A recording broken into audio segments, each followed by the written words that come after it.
All right, guys, we are out here at Wingman Garage, where you always see me working on my car.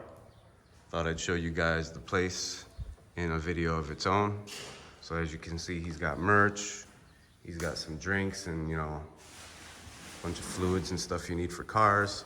Pretty much you rent out a spot at an hourly rate. You got your own bay. You got the owner, Wingman here, Aaron, at your disposal. Don't use and abuse his help. He is very helpful, very knowledgeable. If you can't get something done, can't get something off, he always seems to figure it out.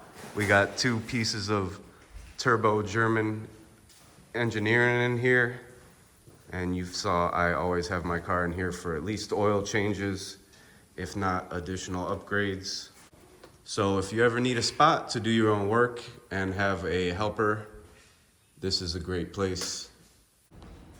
All right, guys, I'm done here at Wingman Garage. Give him a call or check out his website, wingmangarage.com. You can get a lift spot like I used today, use all his tools, all his equipment, and himself as a helper.